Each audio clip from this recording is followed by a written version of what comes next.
اور ہم نے داؤد اور سلیمان کو علم بخشا، اور انہوں نے کہا کہ اللہ کا شکر ہے جس نے ہمیں اپنے بہت سے مومن بندوں پر فضیلت دی۔ اور سلیمان داؤد کے قائم مقام ہوئے اور کہنے لگے کہ لوگوں، ہمیں اللہ کی طرف سے پرندوں کی بولی سکھائی گئی ہے اور ہر چیز عنایت فرمائی گئی ہے، بے شک یہ اس کا خاص فضل ہے۔ اور سلیمان کے لیے جنوں اور انسانوں اور پرندوں کے لشکر جمع کیے گئے اور پھر ان کی جماعتیں بنائی گئیں، یہاں تک کہ جب چیونٹیوں کے میدان میں پہنچے تو ایک چیونٹی نے کہا کہ چیونٹیوں، اپنے اپنے بلوں میں داخل ہو جاؤ، ایسا نہ ہو کہ سلیمان اور اس کے لشکر تم کو کچل ڈالیں اور ان کو خبر بھی نہ ہو۔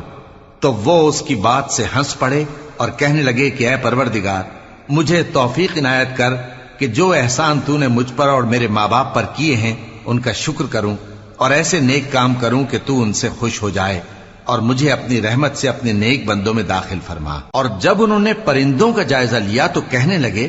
کیا سبب ہے مجھے ہدہد نظر نہیں آتا؟ کیا کہیں غائب ہو گیا ہے؟ میں اسے سخت سزا دوں گا یا ذبح کر ڈالوں گا یا میرے سامنے اپنی بے قصوری کی واضح دلیل پیش کرے۔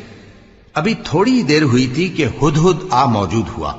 اور کہنے لگا کہ مجھے ایک ایسی چیز معلوم ہوئی ہے جس کی آپ کو خبر نہیں،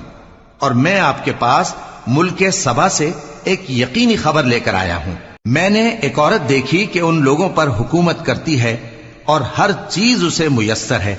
اور اس کا ایک شاندار تخت ہے۔ میں نے دیکھا کہ وہ اور اس کی قوم اللہ کو چھوڑ کر آفتاب کو سجدہ کرتے ہیں، اور شیطان نے ان کے اعمال انہیں آراستہ کر دکھائے ہیں اور ان کو رستے سے روک رکھا ہے،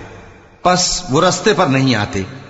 اور نہیں سمجھتے ہیں کہ اللہ کو جو آسمانوں اور زمین میں چھپی چیزوں کو ظاہر کر دیتا اور تمہارے پوشیدہ اور ظاہر اعمال کو جانتا ہے، کیوں سجدہ نہ کریں؟